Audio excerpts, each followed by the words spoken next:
নমস্কার বন্ধুরা, আজ রেডি হয়ে গিয়েছি। এখন যাচ্ছি, ভীষণ তাড়াতাড়িতে আছি, তার জন্য বেশিক্ষণ তো কথা বলতে পারবো না। আজকে যাচ্ছি বাপের বাড়িতে। বাপের বাড়িতে একটা ছোট অনুষ্ঠান আছে, একটা পুজো আছে, যেটা আপনাদের সঙ্গে শেয়ার করব, দেখতে পারবেন। তো টাটা বন্ধুরা, এখন যাই। ছেলেও যাবে, ছেলেও রেডি হয়ে গেছে। এই যে ছেলে। তো আমরা এখন বেরোচ্ছি, যাচ্ছি। ছেলে জুতো পরে আসুক, নিচে দাঁড়িয়ে আছে। যত তাড়াতাড়ি নামবো তত ভালো। রেগে রেগে রেগে ফায়ার হয়ে গেছে আজকে অনেক দেরি হয়ে গেছে, অফিস যাবে। তার জন্য আমি বললাম একটু দাঁড়াও, একটু ড্রপ করে দেবে। এই রোদ গরমের মধ্যে হেঁটে বা অটোতে টোটোতে রিক্সাতে যেতে ইচ্ছা করে না, তবে ফিরতে হবে তো টোটোতেই।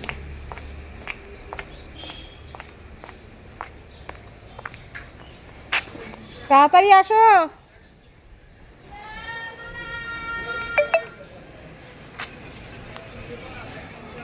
ছেলেকে বলছি তাড়াতাড়ি আসতে। ছেলে কোথায় এখন? তাড়াতাড়ি আসো বাবা। এই যে চলে এসেছে, এতক্ষণ ধরে ডাকছি, এতক্ষণে উনি এসে হাজির। আর তার সাথে সঙ্গে একটা খাতা নিয়ে এসেছে। খাতাটা কেন নিয়ে যাচ্ছে আমি তো বলতে পারবো না, তবে বলছে পড়াশুনো তো করবো না, অন্য কিছু কাজ আছে। ও এখনকার বাচ্চাদের বোঝা দেয়। তো এখন বেরিয়ে পড়লাম। এটা আমার বাড়ির সামনের রাস্তা, এই রাস্তা ধরেই আমরা সব জায়গায় যাই। তবে আমার এই গাড়িতে বসে একটু ভিডিও করতে অসুবিধা হয়। আমার কাছে স্ট্যান্ডটা ছিল, সেই স্ট্যান্ডটা হঠাৎ খারাপ হয়ে গেছে, মানে ঠিকঠাক কাজ করছে না, তাই সেটাকে নিয়ে আর বেরোইনি। আমি এমনি হাতে ফোনটা ধরে ভিডিওটা করছি, তবে কিছুটা প্রবলেম হয়। এটা হলো আমাদের একটা মন্দির ছোট, যেটা লোকনাথ বাবার মন্দির। লোকনাথ বাবার মন্দিরটা, এখানে আমরা পূজা দিতে আসি। তিরোধান দিবস বা জন্ম তিথিতে এখানে উৎসব হয়, এখানেই আমরা পুজো দিই। আর এটা হলো হনুমানজির মন্দির। এই বজরংবলীর মন্দিরে আমি কখনো আসিনি, বাইরে থেকে দর্শন হয়ে যায় জন্য ভেতরে আর ঢোকা হয় না। এবার এটা হচ্ছে ফ্লাইওভারের রাস্তা, আমরা রাস্তা ধরে এবার সোজা চলছি। আমার বাপের বাড়ি একই জায়গায়, তো বাড়িতে গিয়ে থাকা হয় না। যখন যখন দরকার পড়ে তখন এই সকালবেলা 7 তাড়াতাড়ি ঘুমের থেকে উঠে সমস্ত কাজকর্ম শেষ করে দৌড়ে দৌড়ে বাপের বাড়ি চলে যাই। 10 মিনিটের দূরত্ব, তাই অসুবিধাও হয় না, অসুবিধা থাকে না। ওর বাবাকে বলি ছেড়ে দিতে, তবে আজকে একটু বিরক্ত বোধ করেছে। তবে ওয়েদারটা আজকে ভীষণ সুন্দর। এই যে আমি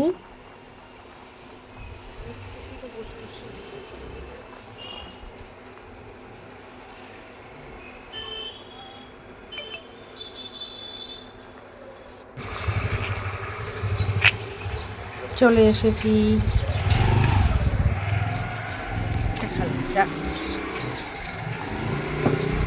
বাই বাই।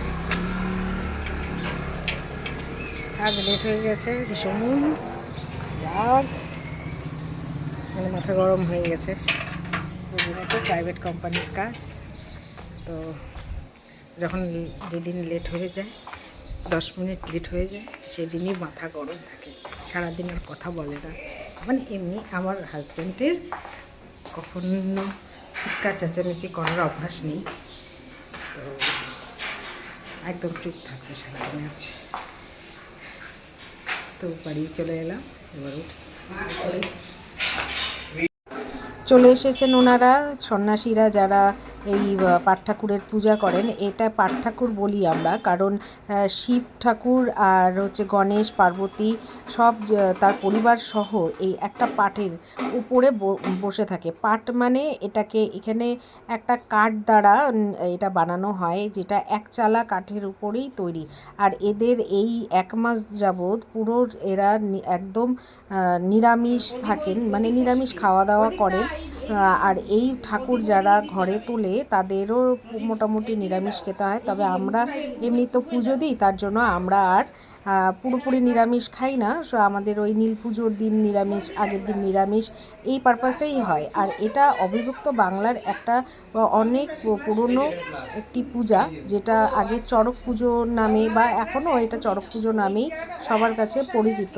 তবে এটা আগে প্রচুর পরিমাণে দেখা যেত, এখন সেটা বর্তমানে দেখা যায় না, এখন এটা অনেক কমে গিয়েছে। চারিদিকে মাঠঘাট কমে গিয়েছে, সেই কারণেই হয়তো এত মানে হয় না, সেইভাবে হয় না। আগে প্রচুর সংখ্যক এই চড়ক পূজা হতো এবং বড় বড় আকারের হতো। এখন কিছু কিছু বাচ্চারা ইনভলভ থাকে, তবে সব বাচ্চারা তো আর ইনভলভ হয় না, তো এখন অনেক কিছুই ব্যাপার আছে। তো এখন চলছে পুজো, যিনি পুজো করছেন সেই ছেলেটি একদম 1 মাস যাবৎ নিরামিষ খাচ্ছেন এবং কোনো নেশা ভাং হ্যান মানে কোনো বাজে জিনিসের সঙ্গে তাকে জড়িত থাকলেও চলবে না। ছেলেটি ভীষণ ভালো এবং সুন্দর পুজো করলো, আমাদের মনটা ভীষণ শান্তি হয়ে গেল।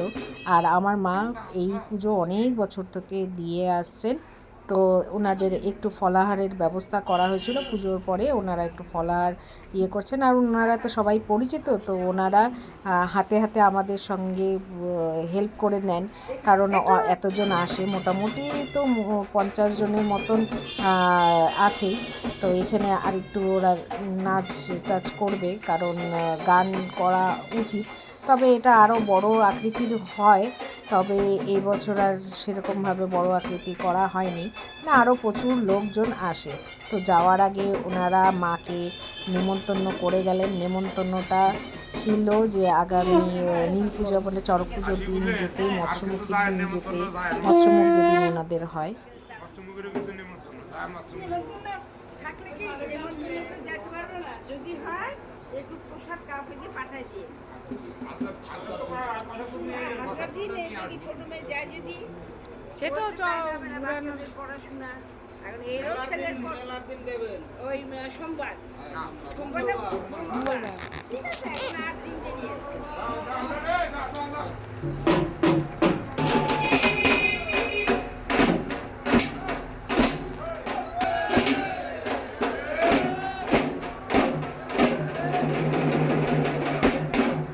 দেবের দেব মহাদেব সবার মঙ্গল করুন, সেই আশায় এবছরের মতন পুজো সমাপ্ত। আগামী বছর আবার মহাদেব আসবেন আমাদের বাড়িতে। আর আমার মা ভীষণভাবে শিব ভক্ত, তার জন্য এই পুজো মা করে থাকে। তো আমার ভিডিওটা কেমন লাগলো অবশ্যই সেটা জানাবেন।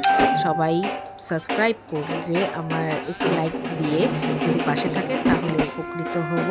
দেখা হবে আবার অন্য কোনো ব্লগে। টাটা বন্ধুরা।